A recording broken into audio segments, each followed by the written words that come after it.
మనం లెక్కలేనన్ని సార్లు పడిపోయాం. ఆయన కృప ఒక్కసారి కూడా మనల్ని దాటిపోలేదు. 107వ కీర్తన 2-3 వచనాల్లో యెహోవా విమోచించిన వారు ఆ మాట, ఏ మాట? ఆ మాట అంటే చిన్నానా పెద్దానా? ఇప్పుడంతా ఇంగ్లీష్ మీడియం వాళ్ళు ఎక్కువ మంది ఉంటారు కదా, తెలుగు మీడియం అంత పరిచయం ఉండదు, రాసేవాళ్ళు కూడా ఉండరు తెలుగులో. ఇంగ్లీష్లో కూడా రాసేది తక్కువ అయిపోయింది, ఇప్పుడంతా సాఫ్ట్ కాపీలు వచ్చినాయి కనుక రాయడం కూడా దాదాపు మర్చిపోయి ఉంటారేమో మీరు. ఆలో చిన్న పెద్ద అని ఉంటుంది. ఇది చిన్నానా పెద్దానా? పెద్ద అంటే దీనికి ఒక దీర్ఘం ఉంది. ఎక్కడ దాకా దీర్ఘం ఉంది? ఒక టీచరు పిల్లలకి బోధిస్తే ఇట్లా బోర్డు మీద రాయటానికి ప్రయత్నం చేస్తుంది. దీర్ఘం రాసిందనుకో ఆ అని అక్కడ స్టార్ట్ చేస్తే ఎక్కడ దాకా వస్తుంది? బోర్డు చివరి దాకా వస్తుంది. తర్వాత ఇంకా రాలేదు. మరి ఈ ఆ ఎక్కడ దాకా వెళ్ళింది? ఎంత పెద్ద దీర్ఘం పెట్టారు? ఆ మాట. ఏ మాట? ఆ మాట. ఎక్కడ ఆ మాట? యెహోవా దయాళుడనే మాట. ఆ మాట. ఆ తెలుగులో, తెలుగు బైబిల్లో ఇవి చాలా ఆ దేవుడు అంటే ఏ దేవుడు? ఆ మాట అంటే ఏ మాట?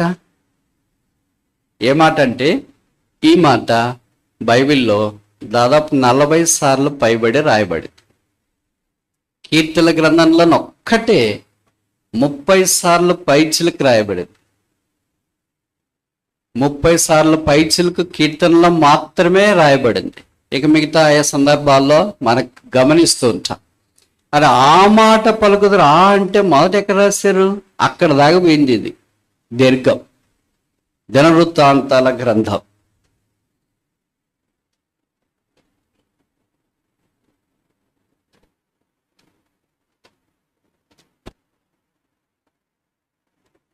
మొదటి గ్రంథం 16వ అధ్యాయం. 1 Chronicles chapter 16 verse 34. 1 Chronicles chapter 16 verse 34. దినవృత్తాంతాల మొదటి గ్రంథం 16వ అధ్యాయం 34వ వచనం. యెహోవా దయాళుడు, ఆయనను స్తుతించుడి. ఇప్పుడు ఆ మాట ఆ ఎక్కడ దాకా వచ్చింది? దీర్ఘం ఎక్కడ దాకా? ఇంత పెద్ద ఆ రాసేవాళ్ళు ఎవరన్నా చేయతండి. Only the Holy Spirit can write like this. పరిశుద్ధాత్మ దేవుడు మాత్రం ఎంత పెద్ద దీర్ఘమైన ఇయ్యగలడు. ఆ దేవుడు అంటే ఎంత పెద్ద దీర్ఘమైన ఇయ్యగలడు. కనుక ఆ మాట మొదటి ఈ మాట బైబిల్లో ఇక్కడే రాయబడుతూ వచ్చింది. ఈ సందర్భం మనకు పరిచయము. దావీదు దేవుని యొక్క చిత్త ప్రకారము దేవుని యొక్క మందసాన్ని తీసుకుని వచ్చి దేవుడు సిద్ధపరిచిన స్థలంలో ఉంచాలని ఏర్పాటు చేసుకున్నప్పుడు కొంతమంది కొయర్ను ఆయన ఏర్పాటు చేసినాడు. వారందరూ యెహోవాను స్తుతించడానికి ఆరంభించినారు. 7వ వచనం నుండి ఆ వచనంలో చివరికి వచ్చినప్పుడు యెహోవా దయాళుడు అనేది కనిపిస్తుంది. అంటే దేవుడు మంచివాడు. ఎక్కడా వాడబడిన పదప్రయోగ సందర్భం ఏంటి? దావీదు రాజైనప్పుడు కాదు, దావీదు గొలియాతును చంపినప్పుడు కాదు, దావీదు సింహాన్ని ఎలుగుబంటిని చంపినప్పుడు కాదు, దావీదు పెళ్లి చేసుకున్నప్పుడు కాదు. సాధారణంగా పెళ్లి కాళ్ళలో ఈ వాక్యం వేస్తుంటారు, యెహోవా దయాళుడు అని. కాంటెక్స్ట్ వేరేది.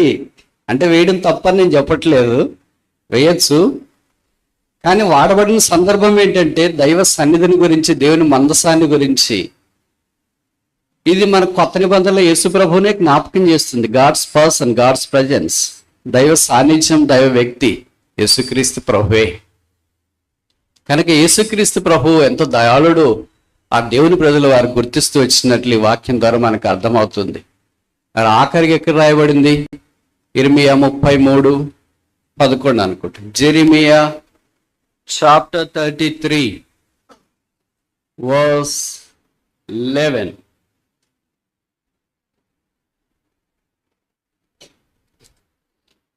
ఇర్మియా 33:11. యెహోవా మంచివాడు. ఇక్కడ వాడబడిన పదం చూడండి. ఆయన కృప నిరంతరముండును. సైన్యముల అధిపతి యెహోవాను స్తుతించుడి. కనుక ప్రభు ఈ పదాన్ని ఈ ఆఖరిసారిగా వాడిన సందర్భం కూడా మనకు తెలుసు. ఇది యెరూషలేము ఎలాగో నిందకు సామెతకు ఆస్పదమైంది.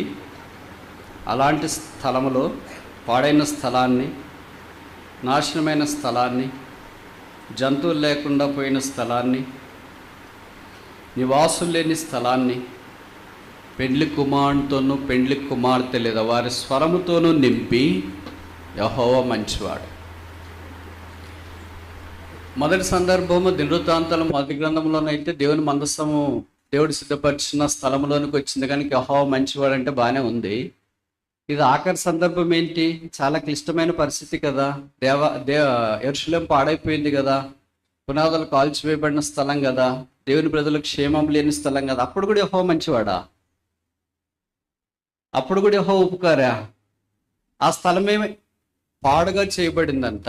పెళ్లి కుమారుని స్వరం లేదు, పెళ్లి కుమార్తె స్వరం లేదు, పంటలు లేవు, నదులు లేవు, నీళ్లు లేవు, ఏమి ఎండిపోయిన ఆ సందర్భం కూడా యెహోవా మంచివాడని పాడొచ్చా? యెహోవాను స్తుతించడం అనొచ్చా? యెహోవా దయాళుడు అనొచ్చా? మానవ రీతి ఇది దుస్సాధ్యము.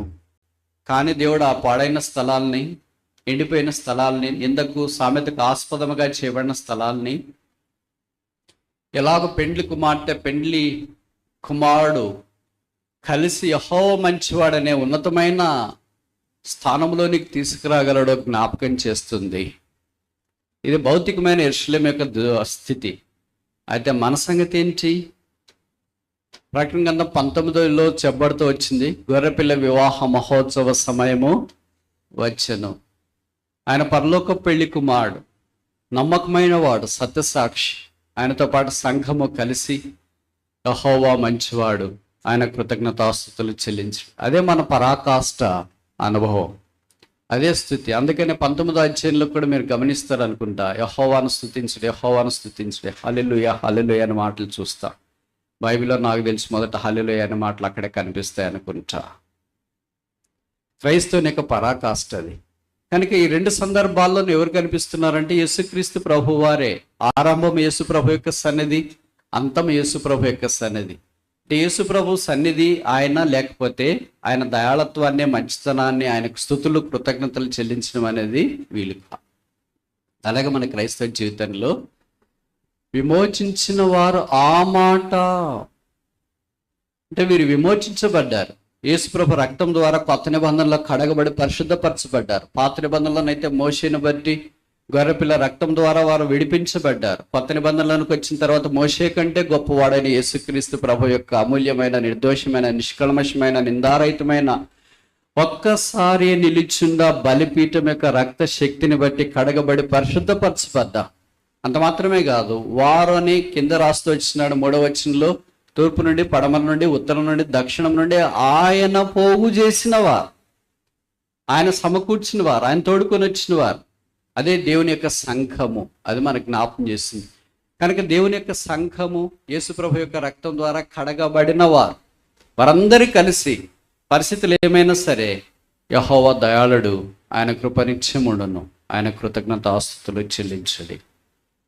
136వ కీర్తనలో ఆయన కృప నిత్యముండును, ఆయన కృప, తెలుగులో అలాగే రాయబడింది, ఇంగ్లీష్లో is mercy endureth for ever, is mercy endureth for ever. ఆయన కనికరము అనే మాటలు వాడబడుతూ వచ్చిన, కృప నిత్యము ఉండును. ఈ మాట ఆలకించినప్పుడు మన అంతరంగ జీవితంలో, క్రైస్తవ జీవితంలో మనకు 1,000,000 నిరుత్సాహాలున్నా, there may be 1,000 discouragements. But of all these discouragements, one capping encouragement is that His mercy endureth forever. నాకు 1000 నిరుత్సాహాలు ఉండొచ్చు, 1,00,000 నిరుత్సాహాలు ఉండొచ్చు, కృంగుదల, వేదన, అవమానం, దుఃఖము, నిట్టూర్పు, అన్నీ ఉండవచ్చు. కానీ అన్నిటికి మించి ఒకటి నన్ను ధైర్యపరిచేది, మనల్ని ధైర్యపరిచేది, నడిపించేది ఆయన కృప నిత్యం. ఇక్కడ చూడండి, ఇశ్రాయేలీయుల యొక్క సడగు నిత్యమునని చెప్పలేదు, ఇశ్రాయేలీయుల యొక్క గొణగు నిత్యమునని చెప్పలేదు, ఇశ్రాయేలీయుల యొక్క పోరాటం నిత్యమునని చెప్పలేదు, ఇశ్రాయేలీయుల యొక్క దుఃఖము నిత్యమునని చెప్పలేదు. ఎప్పుడైనా ఏం చెప్తున్నారంటే ఇశ్రాయేలీయుల యొక్క బాధ, వేదన, కృంగుదల, సణగు, తర్వాత వారి యొక్క ఆర్ధనాదాలు, అంగలార్పులు, పాపము, అవిధేయత, తిరుగుబాటు ఇవన్నిటినీ ఒకటే ఒకటి కప్పేసింది ఆయన కృప. పాత నిబంధనలోనే ఆయన కృప అంతగా ఇశ్రాయేలు యొక్క పరిస్థితులన్నింటినీ కప్పివేయగలిగితే, కొత్త నిబంధనలో కృపా సత్య సంపూర్ణుడుగా ప్రత్యక్షమైన వాడు. తీతు 2లో చెప్పబడింది, సమస్త మనుషుల రక్షణ కొరకు ప్రత్యక్షమైన దేవుని కృపైన యేసుక్రీస్తు ప్రభు వారు ప్రత్యక్షమైనప్పుడు. పౌలు రాస్తున్న 2వ కొరింథీలో, మీరు మన ప్రభు అయిన యేసుక్రీస్తు యొక్క కృపను ఎరుగుదురు కదా, ఆయన ధనవంతుడయ్యింది, దరిద్రులమైన మనము ధనవంతులు కావాలని మన కొరకై దరిద్రుడు ఆయన. బైబిల్లో చాలా ప్రశ్నలు ఉన్నాయి. ఆ ప్రశ్నల్లో one of the powerful questions ఏంటంటే, do you know what is the meaning of the grace of Jesus Christ? మీరు మన ప్రభు అయిన యేసుక్రీస్తు యొక్క కృపని ఎరుగుదురా? అది భూమి మీద ఉన్నంత కాలం ఇశ్రాయేలు 40 ఏళ్ళు వారి చరిత్ర ఇప్పుడు దాకా ఉన్న వారి చరిత్ర, వారి పొరపాట్లన్నీ కనిపిస్తున్నాయి. అన్నిటిని మించింది ఒక్కటే, దేవుని కృప. ఇది మన జీవితాల్లో కూడా ఆ కృప నిత్యము నిత్యము నిత్యము ఇప్పటిదాకా నడిపిస్తూ వచ్చింది, రక్షించింది ఆ కృప మనల్ని. అందుకే యేసు ప్రభు వారు కృపను బట్టి మనకు కృపా వరాన్ని ఇవ్వటానికి, పాపం నుండి విడిపించడానికి, క్షమించడానికి శిలువ మీదకి వెళ్ళి మన కొరకే రక్తము కార్చి చనిపోయి సమాధి చేయబడి తిరిగి 3వ దినాన్ని లేచి పరలోక స్థలములో మహామహుని కుడిపార్శ్వమున ఆసీనుడైనాడు. అందుకే పౌలు రాస్తాడు, మీరు మన ప్రభువైన యేసుక్రీస్తు కృపను ఎరుగుదురు కదా. కృప ద్వారా రక్షణ పొందినాం, కృప ద్వారా కొనసాగించబడుతున్నాం, కృప ద్వారానే యాత్ర మనం ముగిస్తూ ఉన్నాం. ఆ కృప మన బలహీనతను, మన కన్నీటిని, మన దుఃఖాన్ని, మన వ్యాధులను, మన గాయాలను, మన అవిధేయతను, మన ప్రతి సమస్తమైన వాటిని తెడ్చివేసింది. ఇప్పుడు సాతాను మన దగ్గరికి వస్తున్నాడు, వాళ్ళు పలానా పొరపాటు చేశారు కదా, వాళ్ళు నమ్మకంగా లేరు కదా అని దేవుని మన విషయమై దేవుని దగ్గరికి వచ్చి నేరారోపణ చేసినప్పుడు అక్కడి నుండి ప్రతిధ్వనించే స్వరం ఏంటి? ఆయన కృప నిత్యము. వారు తప్పు చేశారు కదా, ఆయన కృప నిత్యమును. వారు అన్యాయంగా జీవించినారు కదా, ఆయన కృప నిత్యమును. వారు అవిధేయులయ్యారు కదా, ఆయన కృప నిత్యమును. వారు యెహోవాను ఆయాసపరిచినారు కదా, సణిగినారు కదా, గొణికినారు కదా, వారు క్షీణదశలోనికి వెళ్ళినారు కదా, ఆయన కృప. పాత నిబంధనలో యేసు ప్రభు యొక్క రక్తము కనబడినప్పుడు ఆయన కృప నిత్యం ఉండేదిగా ఉంటే, కొత్త నిబంధనలోనికి వచ్చిన తర్వాత ఆ కృపాసక్తి సంపూర్ణుడు మనతో పాటు నిత్యము మనల్ని నడిపించేవాడుగా ఉండవచ్చు. అందుకని ఆయన కృపలో మార్పు లేదు, ఆయన కనికరములో మార్పు లేదు, ఆయన మంచితనములో మార్పు లేదు, ఆయన విశ్వాస్యతలో మార్పు లేదు.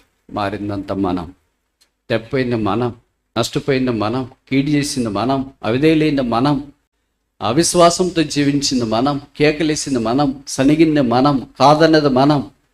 ఆయనలో ఏ దోషము, ఏ తప్పిదము ఏదీ లేదు. వెనక్కి తిరిగి చూసుకుంటే మనమే ఎన్నోసార్లు, n number of times we have fallen, not even once is grace failed. ఈ మాట అర్థమవుతుంది అనుకుంటా. మనము లెక్కలేనన్ని సార్లు పడిపోయాం, ఆయన కృప ఒక్కసారి కూడా మనల్ని దాటిపోలేదు. ఆయన ఒక్క సందర్భంలో కూడా మన విషయమై కీడు చేయలేదు. మనం అనేక సార్లు అపకారాలుగా జీవించిన ఒక్కసారి కూడా ఆయన అపకారం చేయలేదు. ఆయన అందరికీ ఉపకారం. లెక్కలేనన్ని సార్లు ఆయన మార్గంలో నుండి తొలగిపోయినా ఆయన ఒక్కసారి కూడా ఆయన మనల్ని మాడమనకు అప్పగించు. ఆయన కృప ఇచ్చింది. ఆ శిలువ రక్తాన్ని బట్టి, శిలువను చూస్తూ మన విషయమై మోస్తూ వచ్చిన, భరిస్తూ వచ్చినాడు. ఎలాగ మోసినాడు ఇశ్రాయేలుని అని అంటే మనకు పరిచయమైన ద్వితీయోపదేశకాండంలో రాయబడింది కదా. ద్వితీయోపదేశకాండం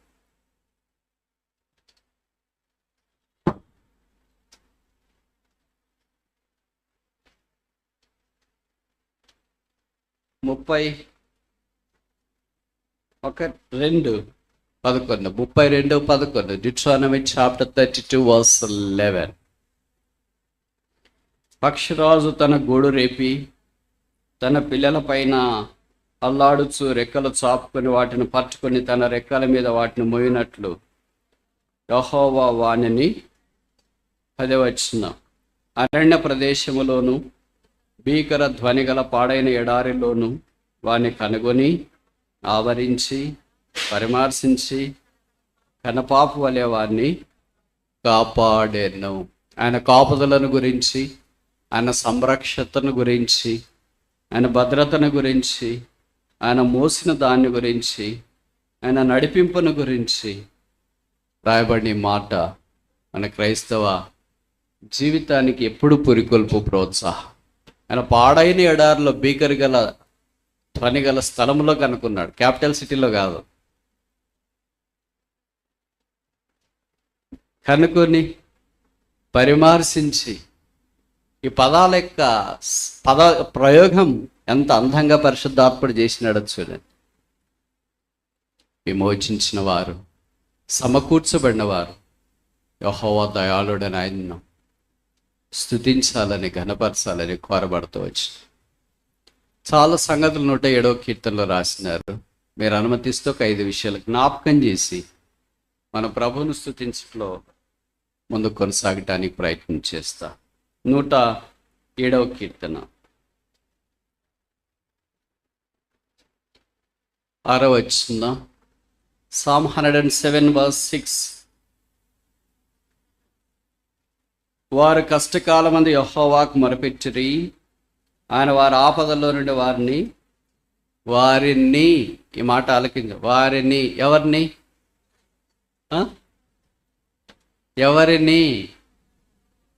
107వ కీర్తన 2-3 వచనాలు. విమోచించిన వారిని, ఎవరిని? 3వ వచనం. తూర్పు నుండి, పడమ నుండి, ఉత్తరం నుండి, దక్షిణం నుండి ప్రోగు చేయబడిన వారిని. ఇప్పుడు కొత్త నిబంధనలో వారే యేసుప్రభు యొక్క సంఘము, వారే యేసుప్రభు రక్తం ద్వారా కడగబడిన మనము. కనుక మొదట మన విషయంలో ఆయన చేసిన కార్యం ఇక్కడ రాయబడుతూ వచ్చింది. వారు కష్టకాలంలో పోయి ఏ కాలంలోకి పోయినారు? బైబిల్లో లేదా కీర్తనలు ఎన్ని కాలాలు ఉన్నాయి తెలుసా? అన్ని కాలంబులలో నున్న యెహోవా మాత్రం అన్ని కాలంలో ఉన్నాడు. మనకు మాత్రం ఈ కాలాలు మారుతూ ఉంటాయి.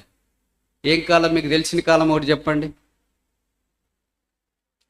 వెరీ గుడ్, ఆపత్కాలం. ఎవరు కరెక్ట్గా పోతున్నట్లున్నారు అదే మార్గంలో. ఇది చదివే వాళ్ళకి, అనుభవంలో ఉన్న వాళ్ళకి కరెక్ట్ సింక్ అవుతాయి అన్నమాట. అనుభవంలో లేకుండా ఊరికే గాలిపటకం మాదిరి తిరిగే వాళ్ళకి ఏమీ సింక్ కావు. ఆ అనుభవంలో ఉన్న వాళ్ళకి మాత్రమే దావీదు కీర్తనలు లేదా ఇతర భక్తులు రాసిన కీర్తనలోకి వచ్చినప్పుడు కరెక్ట్ వాళ్ళ లైన్లో మనం పడినట్లయితే ఎంత కరెక్ట్గా ఎట్లా రాశారు అబ్బాయి, ఇన్ని వేల సంవత్సరాల క్రితమే మన జీవితాన్ని గురించి అని అనుకుంటాం. వారి జీవితం మన జీవితం కూడా. ఆపత్కాలం ఒకటి, కష్టకాలం ఒకటి,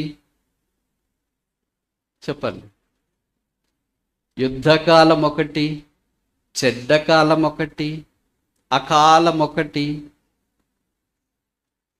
ఇలాంటి కాలాలు చాలా మనకు కనిపిస్తాయి. ప్రభుకు స్తోత్రాలు. అపోస్తల కార్యాలు 1వ అధ్యాయంలో కాలములు, సమయములు ఆధీనమందుంచు. మన కష్టకాలమైన, ఆపదకాలమైన, యుద్ధకాలమైన, యవ్వన కాలమైన, బాల్యకాలమైన, అకాలమైన కాలము కానీ, కాలమైన, చెడ్డ కాలమైన, ఏ కాలాల్లోనైనా అన్ని కాలాల్లో ఉన్నాడు ఒకే ఒక్కడు. ఆయన పేరు యేసుక్రీస్తు ప్రభు. అందుకే ఇంగ్లీష్లో రాయబడింది, the lord is good at all times, all seasons. అని కాలం బాగలేదు అని అనుకుంటాం. క్రైస్తవేత్తలు ఇదే పదం వాడుతుంటారు. కాలం కలిసి రాలేదు, ఏం చేస్తాం? అందుకే తెలుగులో సామెత కూడా ఉంది, కాలం కలిసి వస్తే నడిచి వచ్చి కొడుకు వస్తాడంట.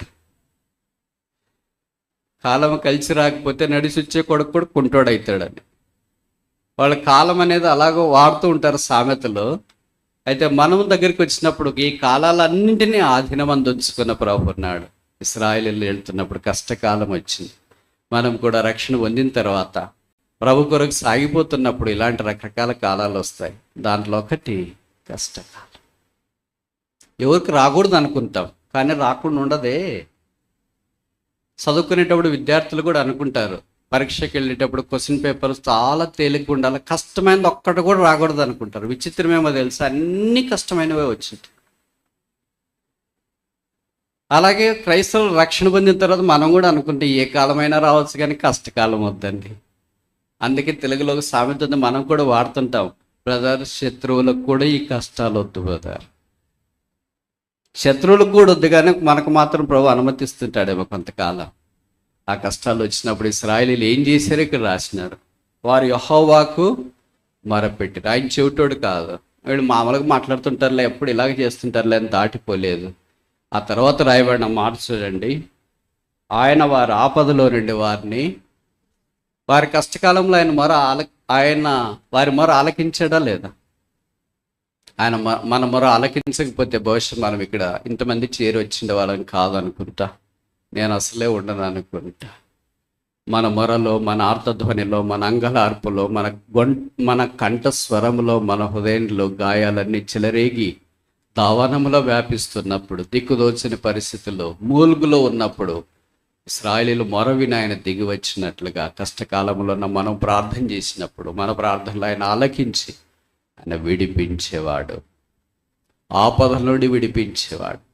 కనుక కొత్త నిబంధనలో మనల్ని రకరకాల పరిస్థితుల నుండి, శత్రు బంధకాల నుండి, సాతాను చిక్కుల్లో నుండి ఆయన మనల్ని విడిపించినాడు. He has delivered us. వారిని విడిపించినాడు. యేసు రక్తము ద్వారా విడిపించినాడు, యేసు శిలువ ద్వారా విడిపించినాడు, యేసు త్యాగం ద్వారా, యేసు బలియాగము ద్వారా ఆయన విడిపించినాడు. రెండవది చూస్తామా? 107వ కీర్తన 7వ వచనం, Psalm 107:7. వారొక నివాసపురము చేరినట్లు చక్కని త్రోవను ఆయన వారిని, ఈ మాట ఆలకించ, వారిని వారిని వారిని వారిని వెళ్ళే మంచిళ్ళేం కాదు, సేమ్ మన టైపే, సేమ్ యాజ్ ఇట్ ఈజ్. అదే అవిధేయత, అదే కోపము, అదే సడగు, అదే బాధ, అదే ఇవన్నీ వారిని వారిని వారు వేరొక నివాసపురం చేరునట్లు, అంటే సంఘం, మందిరం, ప్రత్యక్ష గుడారం, దైవ స్థలంలోనికి, దేవుడు వారిని సిద్ధపరిచిన స్థలంలోనికి వారు వచ్చినట్లు చక్కని త్రోవ. మన త్రోవ ఎలాగుంటుంది? ఏదో పాట ఉందండి, త్రోవ తప్పి తిరుగుతుంటేమి. మనంతా త్రోవ తప్పేది. అందుకే రోమపత్రికలో రాయబడింది కదా, అందరూ పాపము చేసి ఏమయ్యారు? త్రోవ తప్పిపోయి ఏకమగా డాష్. నేను చెప్పను, త్రోవలోనికి తీసుకుని వచ్చుట కొరకై త్రోవైన యేసు వచ్చి, త్రోవ అంటే దారి, మార్గము. అందుకే ఆయన పేరే మార్గం. యోహాను 14:6 యేసుప్రభు అన్నాడు, నేనేం మార్గం, ఐ యామ్ ద వే. మన త్రోవలన్నీ సామెతలో రాయబడింది కదా, ఒకరి ఎదుట కనపడు మార్గము సరిగా ఉన్నది కానీ తుదకది మరణమునకు త్రోవ తిన. మన మార్గాలన్నీ మనం వైపు వెళ్తాయి, మన త్రోవలన్నీ మనం వైపు వెళ్తాయి. మన త్రోవ తప్పి తిరిగిన గొర్రెల వలె ఉంచివి. ఆ త్రోవ తప్పిన తర్వాత త్రోవలోనికి తీసుకురావడానికి ఎంత కష్టం అనుకున్నారు? రైల్వే స్టేషన్లోన లైన్ తప్పిన తర్వాత గూడ్స్ కానీ ట్రైన్ కానీ తిరిగి దాన్ని లైన్లో పెట్టాలంటే సైకిల్ పెట్టినంత తేలిక, బస్సు పెట్టినంత తేలిక, ఎంత తేలిక, ఒక మనిషిని పెట్టినంత తేలిక. ఎంత కష్టమవుతుంది కదా. ఒక్కసారి ట్రాక్ తప్పినారా గూడ్స్ రైలు అని పేపర్లు వేస్తూ ఉంటారు, ట్రాక్ తప్పిన రైలు అని పేపర్లో మనం చదువుతూ ఉంటాం. అలాగే త్రోవ తప్పిపోయిన తర్వాత దాన్ని ట్రాక్లో పెట్టడానికి ఎంత కష్టమో, యేసుప్రభు వారు మనము త్రోవ తప్పి తిరుగుతున్నప్పుడు మనల్ని ఆ త్రోవలోనికి తీసుకురావట కొరకు. ఏ త్రోవ? చక్కని త్రోవ. మనం ఏర్పాటు చేసుకునేది ఏ త్రోవ? తెలుగు రాదనుకుంటా కదా, అంత ఇంగ్లీష్ మీడియమేనా? వంకరి త్రోవ. యెషయా గ్రంథం మనకు పరిచయం కదా, 45:2. ఆయన త్రోవ సరళం చేస్తాడు, మనకంటే ముందుగా వెళ్ళి మార్గాన్ని ఆయన సిద్ధం చేస్తూ ఉంటాడు. అందుకే యెషయాలో చెప్పబడింది, అరణ్యములో త్రోవ కలగజేస్తాడు. త్రోవ లేని దగ్గర ఆయన త్రోవ కలగజేసేవాడు, మార్గం కలగజేసేవాడు, మనకంటే ముందుగా ఆయన వెళ్ళినవాడు. అందుకే లూకా 24:15 యేసు తానే వచ్చి వారితో కూడా నడిచెను. యెషయా 50:11 The Lord shall guide them continually. యెహోవా వారిని నిత్యము నడిపించు. మనము కానీ త్రోవలో వెళుతున్నప్పుడు మనందరికి పరిచయం కదా, యాకోబు కూడా ఎట్లా వెళ్తున్నాడంటే ఆదికాండం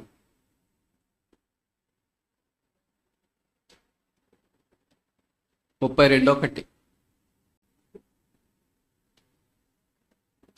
జెనసిస్ చాప్టర్ 32 verse 1. ఆదికాండం 32:1. యాకోబు తన త్రోవను వెళ్ళుచుండగా, ఇట్లాగా అయితే కానీ మనం సెట్ కాము. లేకపోతే మనం ఎన్ని మార్గాలు పెట్టుకుంటాం, ఒక జీపీఎస్ అని ఒకే మార్గంలో తీసుకెళ్తుందేమో కానీ మనల్ని, మన జీపీఎస్ రకరకాల మార్గాలు, స్టార్ట్ అయ్యేదేమో ఒక మార్గము, బయలుదేరిన తర్వాత ఒక మార్గము. అందుకని యాకోబు తన త్రోవ, మనందరికీ త్రోవలు ఉన్నాయి, తన త్రోవ తన త్రోవ తన త్రోవ. యాకోబు తన త్రోవలో వెళ్ళింటే ఏమైండేవాడో మనకు తెలియదు. అందుకనే దేవుడు సెట్ చేయటానికి దేవదూతలు ఆయన అడ్డుకుంటాడు. కొత్త నిబంధనలో పరిశుద్ధాత్మ దేవుడు మనము మన త్రోవలో వెళుతుండగా ఆయన చక్కని శ్రేష్టమైన త్రోవలోనికి తీసుకుని వచ్చి, ఆ త్రోవే యేసుక్రీస్తు. కీర్తనలు 119లో చెప్పబడింది కదా, నీ వాక్యము నా పాదములకు దేనికి వెలుగు, నా త్రోవకు వెలుగు. యేసుక్రీస్తే ఆ త్రోవ. 3వ చూస్తామా, 107వ కీర్తన, Psalm 107.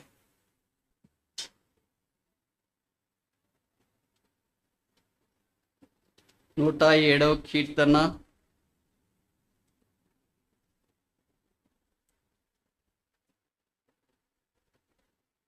14. వారి కట్లను తెంపివేసి చీకట్లో నుండి మరణాంధకారంలో నుండి వారిని ఈ మాట మర్చిపోద్దండి, ఎవరిని, వెరీ గుడ్, విమోచించిన వారిని. ఎవరిని తూర్పు నుండి, పడమర నుండి, ఉత్తరం నుండి, దక్షిణం నుండి ఆయన పోగు చేసి సమకూర్చిన వారిని మొదట ఏం చేశాడు, విడిపించినాడు.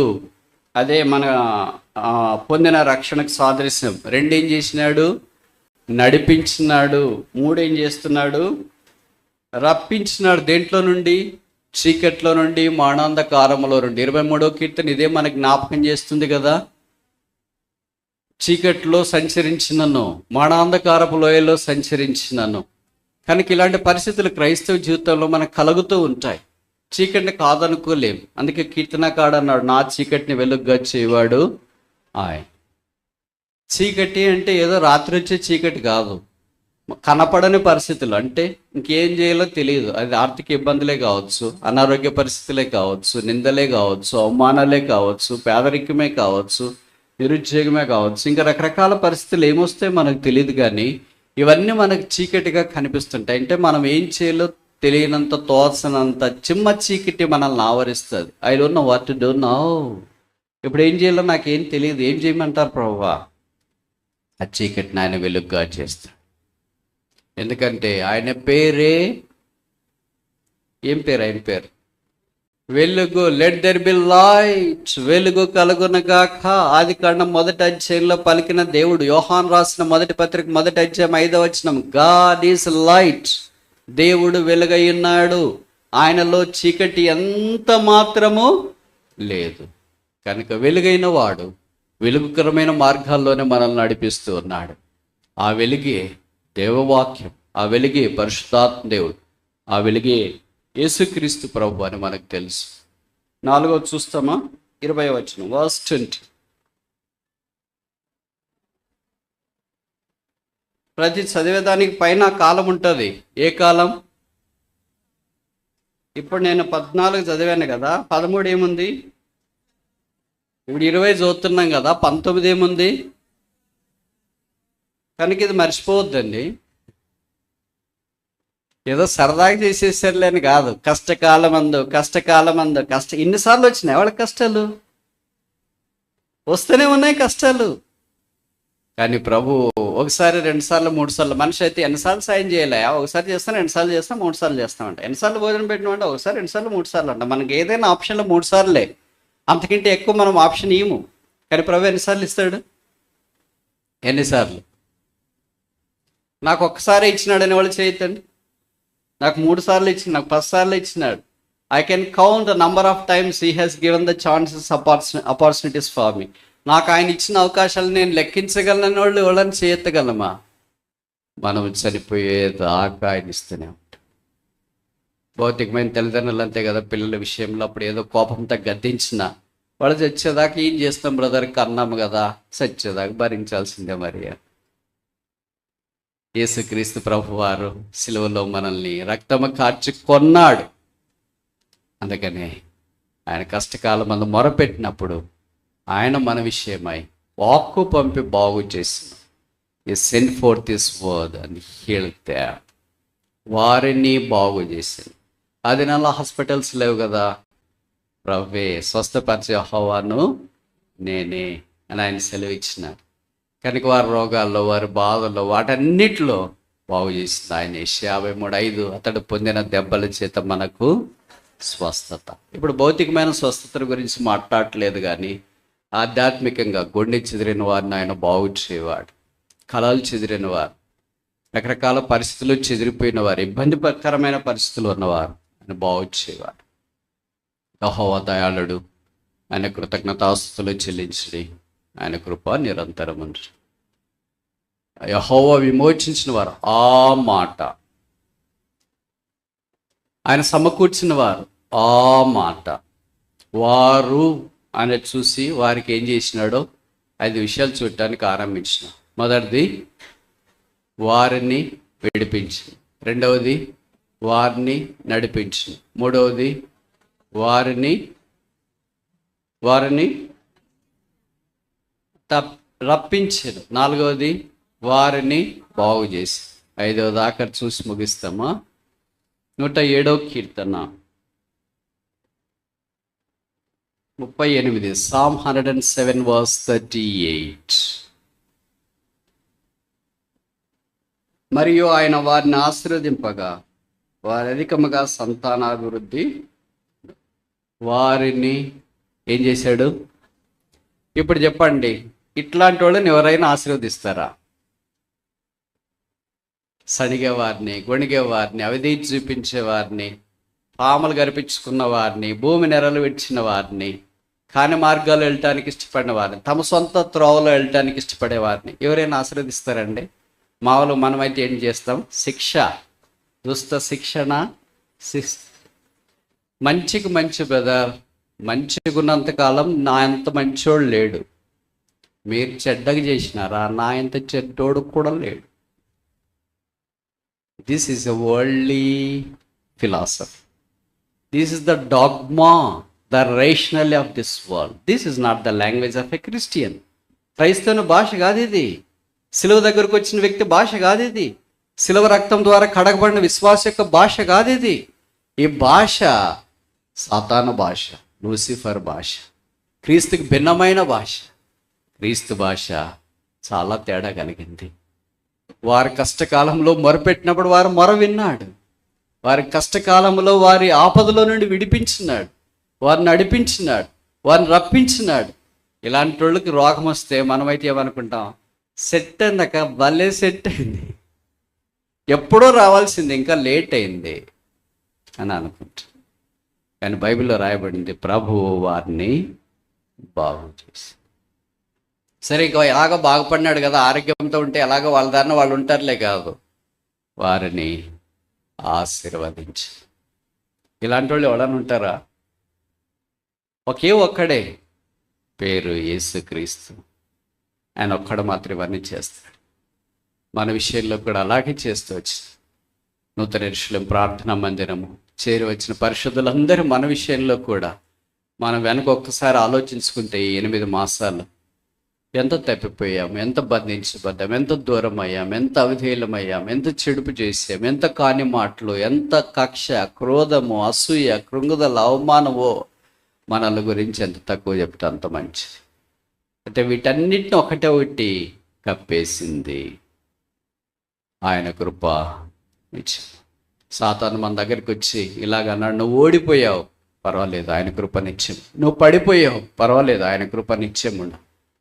నువ్వు నష్టపోయావు, పర్వాలేదు, ఆయన కృప నిత్యముడు. నువ్వు ఇల్లు వాకిలు ఎంత కాల్చివేయబడింది, నిందకు, అవమానానికి, సామెతకు ఆస్పదంగా మార్చబడ్డావు, పర్వాలేదు, ఆయన కృప నిత్యం. మరి ఏమనాలా? యెహోవా దయాళుడు, మంచివాడు. నిజమా? ఇంత దుఃఖం వచ్చినా మంచివాడా, ఇంత కీడు వచ్చినా మంచివాడా, ఇంత రోగం వచ్చినా మంచివాడా, పిల్లలు ఇలాగున్నా, భర్త ఇలాగున్నా, భార్య ఇలాగున్నా, సంఘం ఇలాగున్నా, ఎల్డర్స్ ఇలాగున్నా, సేవకుడిలాగున్నా, బోధకుడిలాగున్నా, how come God will be good when all things are bad? When all things are bad, God is good. That's the reason as to why we call him God. మన చుట్టూ ఉన్న పరిస్థితులు అన్నీ ప్రతికూలంగా ఉన్నప్పుడు, చెడ్డగా ఉన్నప్పుడు, కీడుగా ఉన్నప్పుడు, నష్టంగా అనిపిస్తున్నప్పుడు, బాధ ఉన్నప్పుడు, కష్టకాలంలో ఉన్నప్పుడు, ఆపదలో ఉన్నప్పుడు, యుద్ధకాలంలో ఉన్నప్పుడు, అకాలంలో ఉన్నప్పుడు, చెడకాలంలో ఉన్నప్పుడు, అన్ని కాలముల్లో ఏకరీతిగా ఉన్న యేసుక్రీస్తు కృప మనల్ని దాకా నడిపోవచ్చు. కనుక మన పరిస్థితులు ఏమైనా యెరూషలేము ప్రార్థన మందిర విషయంలో దేవుడు తప్పిపోలేదు, దాటిపోలేదు, దూరం కాలేదు. వ్యక్తిగత కుటుంబ సంఘ జీవితాల్లో ఆయన మంచివాడు, ఆయన దయాళుడు, ఆయన ఉత్తముడు, ఆయన ఉపకారి. విమోచించబడిన వారు, ఆయన ద్వారా పోగు చేయబడిన వారు ఆ మాట పలుకుదురు గాక.